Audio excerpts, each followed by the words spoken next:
சிகரெட்டை தாண்டி இந்த காதலை தாண்டி சினிமாவை தாண்டி எல்லாத்தையும் தாண்டி வந்துவிட்ட என்னுடைய இளைஞர்களை இன்றைக்கு இன்னொரு இது என்னங்குது வளைக்க நினைக்கிறது. என்ன?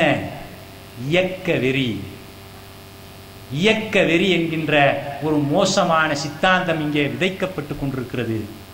தன்னை தவிர எவனும் பரிசுத்தம் இல்லை, தான் மட்டுமே பரிசுத்தம் என்று சொல்லி இஸ்லாத்திலே இல்லாத ஜாதியை இங்கே நுழைக்க பார்க்கிறது ஒரு கூட்டம். இஸ்லாத்துல உயர்ந்தவன் தாழ்ந்தவன் இல்லை, எல்லா பேரும் சமந்தான் என்று சொல்கின்ற இந்த மார்க்கத்திலே நாங்கள் மட்டும்தான் சொர்க்கத்துக்கு போகக்கூடியவர்கள், ஆகையினாலே எங்களை பின்பற்றி வாருங்கள் என்று ஒரு கூட்டம் அழைக்கும். இதைத்தான் என்ன செஞ்சான்? அல்லாஹ் கண்டிக்கிறான்.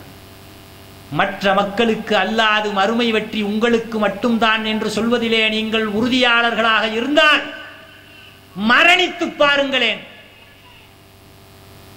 மற்ற யாருக்கும் சொர்க்கம் இல்லை, எங்களுக்கு தான் சொர்க்கம்னு சொல்றியா, செத்து போடா அப்படிங்கிறான் அல்லாஹ். சொத்தா சொர்க்கம் தானே உனக்கு, சாவு அப்படிங்கிறான். யார? யூதர்களை பார்த்து. யூதன் தான் சொல்றான், மற்ற மக்களை விட அல்லாஹ் எங்களை இஸ்ரவேலர்களை தேர்ந்தெடுத்திருக்கிறான், இந்த உலகத்துக்கெல்லாம் உயர்ந்தவர்கள் நாங்கள் தான், எண்ணி கணக்கிடப்பட்ட நாள் தவிர எங்களை நரகம் தீண்டாது என்று எவன் சொன்னானோ அவனுடைய வழியில இங்க வேற ஒரு மாதிரி, அந்த சித்தாந்தம் வேற ஒரு ரீதியில வரும். இதேதான் இங்க உள்ள பார்ப்பனன்னு சொன்னான். நாங்கள் எல்லாம் கடவுளுக்கு மிக நெருக்கமானவர்கள், ஏன் தெரியுமா?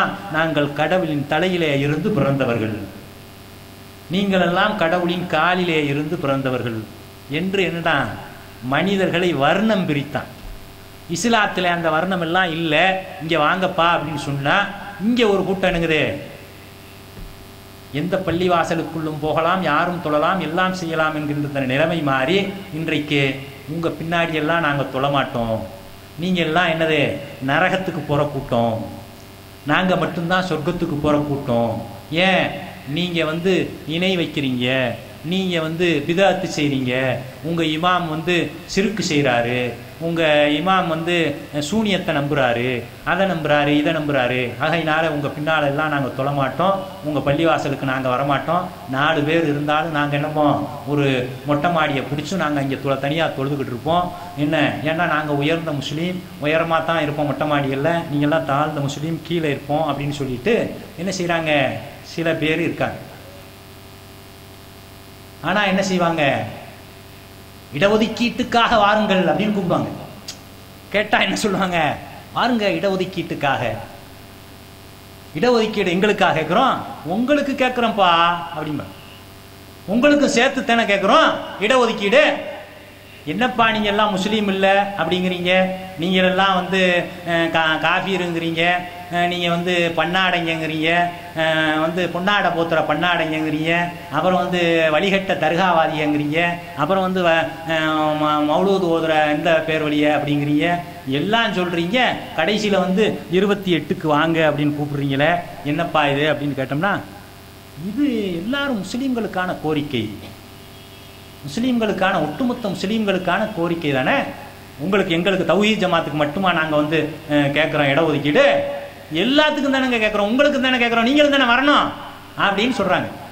நல்லது, எல்லாரும் போகணும். ஏன்னு சொன்னால் இடஒதுக்கீடு என்பது இந்த நாட்டிலே அவசியமான ஒன்று. நமக்கு என்னது அவசியமான ஒன்று, அனைவரும் போகணும், போகணும், போகலாம். அந்த சகோதரர்கள் நம்மை அழைத்தார்கள் என்றால் நம்ம என்ன கேட்கணும் அப்படின்னு சொன்னா, நீங்க அழைக்கிறீங்க, முதல்ல நீங்க முஸ்லீம்னு எங்களை ஒத்துக்கிறீங்களா, எங்களை முஸ்லீம்னு நீங்க ஒத்துக்கிறீங்களா அப்படின்னு சொல்லுங்க. அது கூட ஒருத்தன் போட்டிருக்கான், இன்னைக்கு மேலப்பாளையத்துல இருந்து ஒருத்தன் போட்டிருக்கான், 28 வரைக்கும் எல்லாருமே முஸ்லீம் தான், 28 சாயங்காலம் வரைக்கும் எல்லாருமே முஸ்லீம் தான் அப்படிங்க. அப்ப 28 சாயங்காலத்துக்கு மேல நாங்கெல்லாம் காஃபீர் ஆயிடுவோமா? அப்ப என்ன நினைக்கிறாங்க? 28 வரைக்கும் நீங்க எல்லா பேரும் வேணும், சுன்னத்தோல் ஜமாத்துக்காரன் ஆகாது, ஆனா சுன்னத்தோல் ஜமாத்துக்காரன் காசு வேணும், தமுமுக ஆகாது, ஆனா தமுமுக ஆளுடைய காசு வேணும், பாப்புலர் ஃப்ரெண்ட் ஆகாது, ஆனா அவனுடைய காசு வேணும், அவங்க எல்லாம் வரணும், எல்லாம் வரணும், எல்லாம் சொல்றீங்க, வருவோம், நல்ல கோரிக்கை. அரசாங்கத்துக்கான நீங்க வைக்க வேண்டிய கோரிக்கை. அந்த கோரிக்கைக்காக எல்லாரும் வர வேண்டும், எல்லோரும் ஒன்றிணைந்து போராடுவோம்.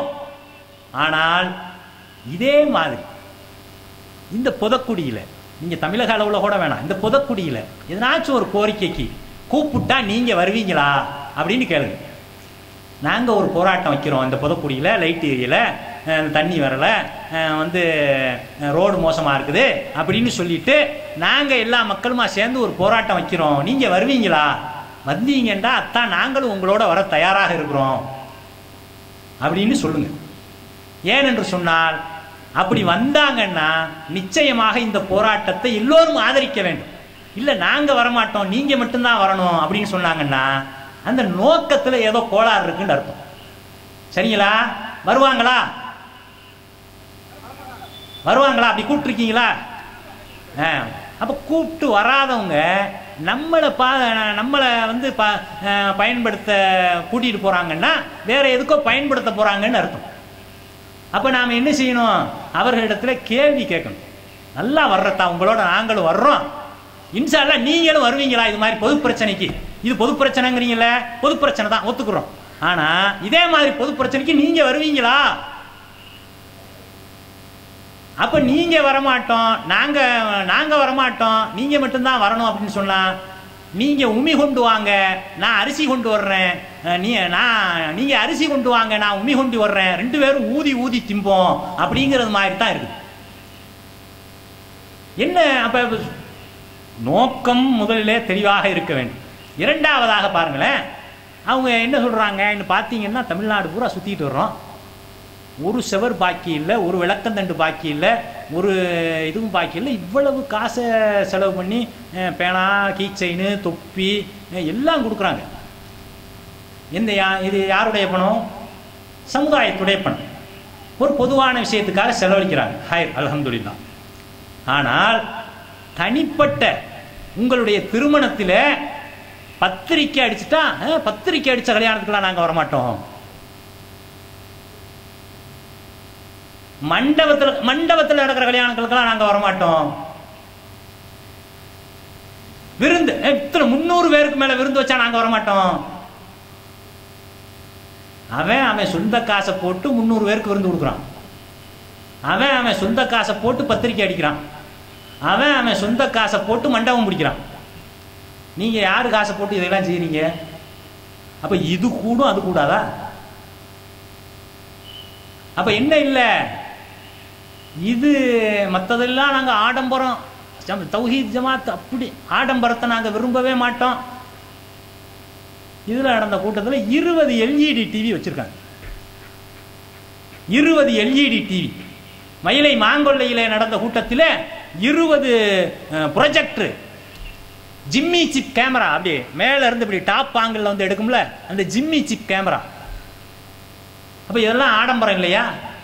தனியா ஒருத்தன் தன்னுடைய ஆயுள்ல நடக்க போற ஒரு கல்யாணத்துக்கு செலவழிச்சான்னா அவனை நீ அதை செஞ்ச, நீ இதை செஞ்ச, நீ மண்டபத்தில் வச்ச, நீ சோறு போட்ட, நீ பத்திரிக்கை அடிச்ச அப்படின்னு சொல்றீங்களே.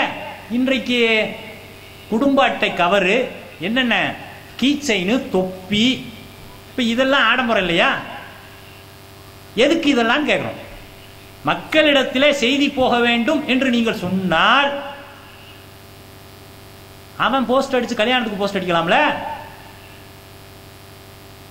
அப்ப என்ன இங்க விதைக்கப்படுது? தங்களை தாங்களே பரிசுத்தவான்கள் என்று கருதி கொண்டு என்ன செய்யறாங்க? அப்படியே மக்களை நாங்க தான் பரிசுத்தம். அல்லாஹ் சொல்றான், தங்களை தாங்களே பரிசுத்தவான்கள் என்று கருதி கொள்வூரே நீ பார்த்தீரா, மாறாக அல்லாஹ் தான் நாடியோரை பரிசுத்தமாக்குகின்றான். இடஒதுக்கீட்டுக்காக போராட்டம் அவசியம்தான், இடஒதுக்கீட்டுக்காக மக்களை திரட்டி ஆர்ப்பாட்டம் அவசியம்தான். அவசியம் இல்லை, யாரு இல்லைன்னு சொன்னது? அப்ப நீங்க கூப்பிட்டா எல்லாரும் பின்னாடி வரணும், மற்றவங்க கூப்பிட்டா நீங்க வரமாட்டீங்க அப்படின்னு சொன்னா அது என்ன நியாயம்? நன்மையிலும் இறையச்சத்திலும் நீங்கள் ஒருவருக்கொருவர் உதவி கொள்ளுங்கள் என்று அல்லாஹ் சொல்கின்ற வசனத்திற்கு இங்கே இருக்கின்ற எல்லா மக்களும் ஆதரவு தருகின்றார். உங்களுக்கு நீங்க அந்த வசனத்தின்படி மற்றவங்களுக்கு ஏன் ஆதரவு தர்றதில்ல? சமீபத்தில் எவ்வளவோ பிரச்சனைகள் நடந்துச்சு. எல்லா பிரச்சனைகளிலும் எல்லா அமைப்புகளும் ஒருங்கிணைந்து போராடின. இவங்க தனிச்சு தானே நின்றாங்க. அதெல்லாம் ஒற்றுமையெல்லாம் முடியாது. என்னது, அதெல்லாம் ஒற்றுமையெல்லாம் ஒரு காலத்திலையும் முடியாது. ஏன் முடியாது? ஒற்றுமை முடியாமலையா விஸ்வரூபம் படத்துக்கு எல்லா பேரும் சென்னை அண்ணா சாலையை நிரப்புனாங்க? ஒற்றுமை முடியும். எந்த காரியத்திலே உடன்பாடு இருக்கிறதோ அந்த காரியத்திலே ஒற்றுமை முடியும். நீங்களே உங்களுடைய செயலினால் அதைத்தான் சொல்லிக் கொண்டிருக்கிறீர்கள். எங்க பின்னாடி வந்தா ஒற்றுமையா வரலாம், மற்ற யாரு பின்னாடி வந்தா ஒற்றுமையா வர முடியாது என்பதை நீங்கள் இங்கே விதைக்கின்றீர்கள். நீங்க சொல்லுங்க, இன்னைக்கு கூட எங்களுக்கு எங்களுடைய இயக்கத்தை பற்றி எல்லாம் பிரச்சனை இல்லை, நாங்கள் எங்களுடைய இடஒதுக்கீடு தான் உங்களுடைய உண்மையான கோரிக்கை என்று சொன்னால் உங்களுடைய வாயிலே இருந்து இது வர வேண்டும்.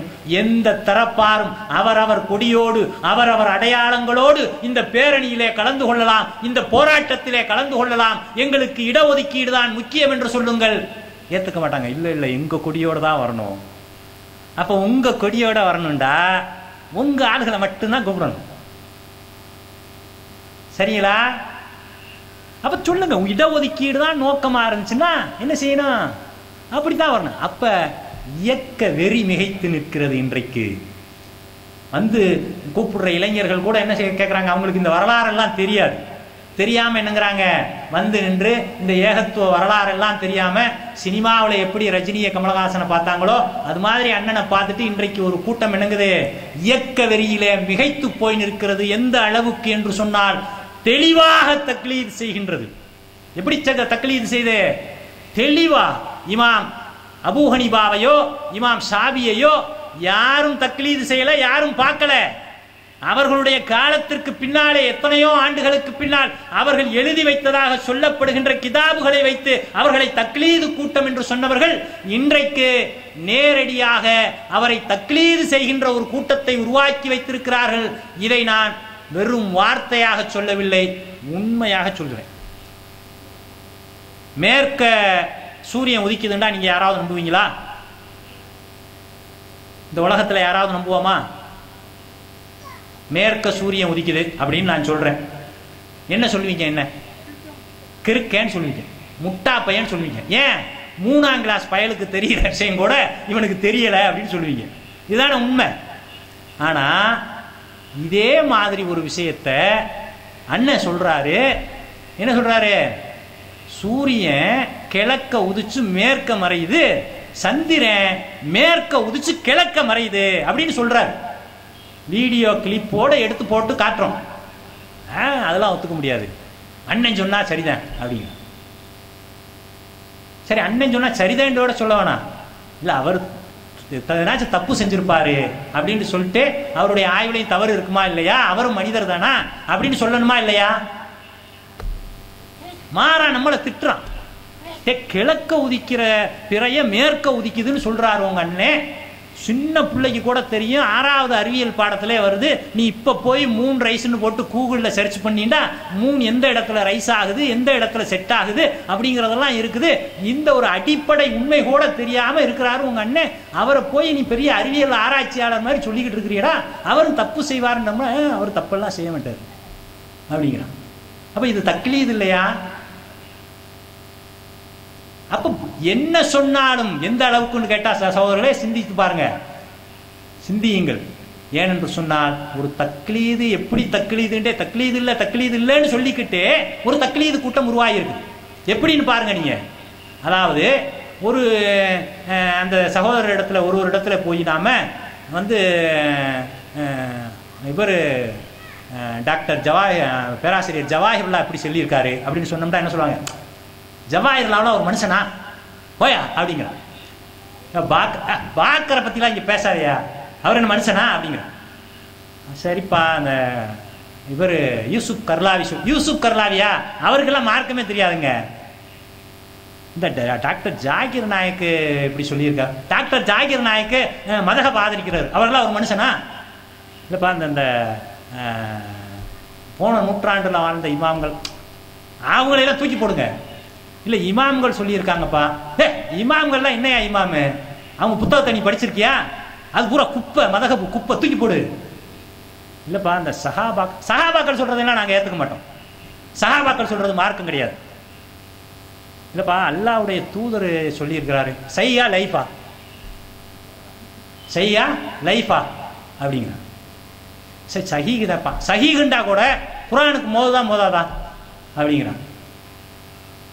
அண்ணன் சொல்லிட்டாருப்பா அப்படின்னு சொன்னா, அண்ணன் சொல்லிட்டாரா ஓகே. அப்ப எங்க போய்கிட்டு இருக்கு? சிந்திக்க சிரிப்பதற்காக அல்ல சகோதரர்களே, இப்படித்தான் அந்த கூட்டம் உருவாகி கொண்டிருக்கிறது. இந்த 1400 ஆண்டுகால வரலாற்றிலே தன்னையும் தன்னுடைய ஜமாத்தையும் தவிர எவரும் பரிசுத்தம் இல்லை. இன்றைக்கு இருக்கிற தலைவர்களை எடுத்துக்கங்க, இன்றையில இருந்து நீங்க சஹாபாக்கள் வரைக்கும் போய் நின்றீங்கன்னா, இவர்கள் இந்த 1400 ஆண்டு கால வரலாற்றில் இன்றைக்கு இருக்கிற தலைவர்களாகட்டும், கடந்த நூற்றாண்டிலே இருந்த இமாம்களாகட்டும், இப்போது இருக்கின்ற அறிஞர்களாகட்டும், அவுலியாக்கள் என்று மக்களால் நம்பப்படுகின்ற அந்த இறைநேச செல்வர்கள் என்று சொல்லப்படுகின்ற அவர்களாகட்டும், அவங்கெல்லாம் ஒன்றும் இந்த சமுதாயத்துக்கு நன்மையே செய்யலையா? அவர்களுடைய நன்மை, அவர்களுடைய தியாக வரலாறுகள் எல்லாம் மறைக்கப்பட்டு, அவர்களால் இந்த இஸ்லாத்துக்கு வந்த ஏகத்துவத்துக்கு வந்த எக்கச்சக்கமான மக்கள் இருக்கிறார்கள், அந்த வரலாறு எல்லாம் மறைக்கப்பட்டு, அவர்களை பின்பற்றி அவருக்கு பின்னாடி வந்தவங்க செஞ்ச அந்த தவறுகளைத்தான் தூக்கி முற்படுத்துகிறார்களே தவிர, இப்ப ஒன்றும் பிரச்சனை இல்லை. தமுமுக இருக்குது இந்த சமுதாயத்துக்கு 1996 எவ்வளவோ சேவைகள் செஞ்சிருக்காங்க. இதை எல்லாத்தையும் எப்படி தெரியுமா அடிச்சிருவாரு? ஒரே ஒரு கிளை நிர்வாகி ஒரு போஸ்ட் ஓட்டுவான், எங்கேனாச்சும் பொங்கல் வாழ்த்துக்கள் அல்லது புத்தாண்டு வாழ்த்துக்கள் ஒரு போஸ்ட் போட்டுருவான். இந்த போஸ்டை வச்சுக்கிட்டு ஒட்டு மொத்தமா அந்த ஜமாத்தேனுங்கிறது வழிகட்ட கூட்டம். ஜாக் என்கின்ற ஒரு இவர் தலைமையில உருவாகி பிற்காலத்தில் இன்றைக்கு இருந்து கொண்டிருக்கிற அந்த சகோதரர்கள் எவ்வளவோ தாவா செய்திருக்கிறார்கள், நன்மைகள் செய்திருக்கிறார்கள். ஏதோ ஒரு விழாவில் அவங்களுக்கு அங்கே இருக்கிற மக்கள் பொன்னாடை பொருத்திட்டா அதை அப்படி தூக்கி போடுறது. பொன்னாடை போர்த்திய பண்ணாடைகள், காலில் விழுந்த காதர் மீது, அவர் நான் உழுகவே இல்லப்பா அப்படின்னு சொல்றாரு, காலில் விழுந்த காதர் மைதீன். இப்படி இந்த காலகட்டத்திலே இருக்கின்றவர்களாக இருந்தாலும் சரி, பெரிய அதற்கு முந்தைய இமாம்களானாலும் சரி, இறைநேச செல்வர்கள் என்று சொல்லப்படுகின்ற அவர்களானாலும் சரி, அதற்கு முந்தைய தாபியன்கள், தபாத் தாபியன்கள், இன்னும் சஹாபாக்களாக இருந்தாலும் சரி, அவர்கள் செய்த அத்துணை தியாகங்களையும் மூடி மறைத்து விட்டு இந்த 1400 ஆண்டுகால வரலாற்றிலே தன்னையும் தன்னுடைய ஜமாத்தை சார்ந்தவர்களும் தான் பரிசுத்தவான்கள் என்று நிறுவுகின்ற ஒரு மோசமான சித்தாந்தத்தை உருவாக்கி கொண்டிருக்கிறார். சொல்ல வேண்டியிருக்கு. ஏனென்று சொன்னால் அவ்வளவு மோசமான இன்ஜெக்ட் பண்றாங்க. இப்ப சொல்றாங்க, என்னங்க பசங்கள்லாம் இவ்வளவு வெறியா இருக்காங்க, இன்ஜெக்ட் அவங்களுக்கு கூட்டிட்டு போய் தர்பியான்னு சொல்லப்படுற முதல் பாடமே என்னன்னு சொன்னா, வழிகட்ட தலைவர்களும் நெறிகட்ட பிரிவுகளும் அப்படிங்கிற தலைப்பு தான் என்னது முதல் பாடமே. தர்பியத்துன்னு சொல்லி அந்த ஜமாத்துல கொண்டு போய் ஒருத்தரை சேர்ந்தா அவருக்கு நடத்தப்படுகின்ற முதல் பாடமே இதுதான். ஒரு சின்ன சிம்பிளான ஒரு விஷயம் சொல்ற பாருங்களேன், எப்படி மண்டையில ஏத்துறதுங்கிறதே தெரியாது, ஒரு சின்ன விஷயம். இதை புரிஞ்சுக்கிட்டீங்கன்னா எப்படி ஏற்றப்படுதுங்கிறத நீங்க புரிஞ்சுக்கலாம். ஒரு கேள்வி கேட்கப்படுது. என்ன கேள்வி கேட்கப்படுது? நீங்க ஏன் தலைவர் பதவிக்கு வரல? இப்ப தலைவரா இருக்கார், முன்னாடி தலைவர் இல்லை. நான் மட்டும் இல்லை, இந்த ஜமாத்தை சேர்ந்த யாருமே என்னங்க மாட்டோம், பதவினா அப்படி நஞ்சு மாதிரி வெறுப்போம், நஞ்சு மாதிரி நாங்கள் வெறுப்போம். நீங்கள் அந்த பொதுக்குழு செயற்குழுக்கெல்லாம் நீங்கள் பார்த்தீங்கன்னா, எனக்கு வேணாம் உனக்கு வேணான்னு பதவியை விட்டு வெருண்டு ஓடக்கூடியவங்களாகத்தான் தௌஹீத் ஜமாத் என்னன்னு இருக்குது, மக்களை உருவாக்கி இருக்குது. அப்படிப்பட்ட ஆளுகளாகத்தான் இருக்கிறோம். அதனால தான் நாங்கள் என்னங்கிறோம், எந்த பதவி எங்களுக்கு தேவையில்லைன்னு தூக்கி போட்டு நாங்கள் என்னங்கிறோம், அடுத்தடுத்த ஆளுகளை பதவிக்கு விட்டுட்டு இருக்கிறோம் அப்படின்னு சொல்லிட்டு ஒரு கேள்விக்கு பதில் அளிக்கிறார். இந்த சீனை இப்படியே வச்சிருங்க, இன்னொரு சீனுக்கு வாங்க. சஹாபாக்களை நீங்க ஏன் பின்பற்றக்கூடாதுன்னு சொல்றீங்க அப்படின்னு ஒரு கேள்வி கேட்கப்படுது. கேள்வி கேட்கப்படும் போது அவர் சொல்றாரு, சஹாபா பெருமக்கள் நம்ம சொல்றோம், ஆனால் அவங்களை எப்படி பின்பற்றணும், எதில் பின்பற்ற சொல்றீங்க? அல்லாஹ்வினுடைய தூதருடைய காலத்திற்கு பிறகு ஒருவரை ஒருவர் பதவிக்காக வெட்டி கொண்டார்கள். எப்படி வெட்டி கொண்டார்கள்? அல்லாஹ்வினுடைய தூதர் எழுதி வைத்த மை காய்வதற்குள் என்ன எழுதி வச்சாங்க? அல்லாஹ்வினுடைய தூதர் என்ன சொல்லிட்டு போனாங்க? எனக்கு பின் இந்த உலக ஆதாயத்துக்காக ஒருவரை ஒருவர் வெட்டி கொள்ளாதீர்கள் என்று சொன்ன அந்த வார்த்தை மாறுறதுக்குள்ள மைய காயறதுக்குள்ள ஒருத்தர் வெட்டிக்கிட்டாங்க. ஆயிஷா ரலியல்லாஹு அன்ஹா அலி ரலியல்லாஹு அன்ஹு பதவிக்காக வெட்டிக்கிட்டாங்க, சண்டை போட்டுக்கிட்டாங்க. அவங்கள பின்பற்ற சொல்றீங்களா அப்படின்ட்டு இந்த சீனை இப்படியே வைங்க. அந்த 72 கூட்டம் ஒரு பயான் அது ஓடுது. அதுல ஒரு வார்த்தை வரும். என்ன வார்த்தை? நபிகள் ரசூல் ஸல்லல்லாஹு அலைஹி வஸல்லம் இறந்துட்டாங்க. சாது பின் உபாதா தலைமையில சாது பின் உபாதாவோட வீட்டுல அங்க என்னங்கிறாங்க, அன்சாரிகள் எல்லாம் ஒண்ணு கூடுறாங்க. ஒண்ணு கூடி என்ன பேசுறாங்க? ஏதோ ரசூலுல்லாஹ் வந்தாங்க, அவங்களுக்காக நம்ம என்ன செஞ்சோம்? உதவி செஞ்சோம், போனா போகுதுன்னு சோத்தை போட்டோம், இடத்த கொடுத்தோம். ஆனா இப்ப என்னங்க முடியாது, நம்ம ஆட்சியை விட்டு கொடுக்க முடியாது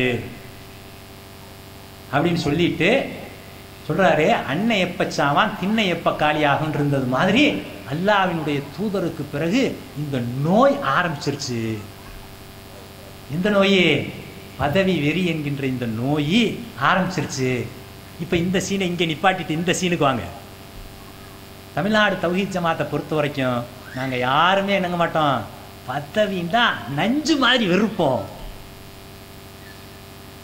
என்ன இன்ஜெக்ட் பண்ணப்படுது விளங்குதா உங்களுக்கு? கேட்கிறேன், விளங்குதா விளங்கலையா? அல்லாஹ்வினுடைய தூதரிடத்திலே பாடம் பெற்ற சஹாபாக்கள் கூட பதவி வெறி பிடித்து இருந்தார்கள். ஆனால் அண்ணனின் தலைமையிலே இருக்கக்கூடிய நாங்கள் பதவியை நஞ்சாக வெறுப்போம் என்கின்ற ஒரு செய்தி பதிய வைக்கப்படுமானால் உங்களுடைய சிந்தைக்கு தெரியாமலேயே இப்படிப்பட்ட செய்திகள் இங்க என்ன செய்யப்படுது? மண்டையில சேர்க்கப்படுது. இன்னொரு விஷயம் சொல்றேன் பாருங்களேன். அபூபக்கர் சித்திக் ரலியல்லாஹு அன்ஹு அவர்களுக்கு 130 ஹதீஸ் தான் தெரியும். ஆனா இன்னைக்கு நம்ம அப்படியா? தட்டி விட்டோம்னா லட்சக்கணக்கில் வந்து உழுவுது ஹதீஸ். அப்ப சாதாரண மனிதன் என்ன நினைக்கிறான், சாதாரண ஆள் என்ன நினைக்கிறான்? அபூபக்கரை விட அண்ணனுக்கு அதிகமான ஹதீஸ் தெரியும். அபூபக்கரை விட அண்ணனுக்கு அதிகமான ஹதீஸ் தெரியும் அப்படின்னு நம்ப வைக்கப்படுறான். இது எப்படி இருக்கு தெரியுமா? என்னுடைய மகன்கிட்ட போய் இப்ப கேட்டா என்ன சொல்லுவான்? உலகம் உருண்டைன்னு சொல்லிடுவான். கலீலியோவுக்கு முன்னாடி பெரிய அறிஞர்கள்லாம் இருக்கிறாங்க.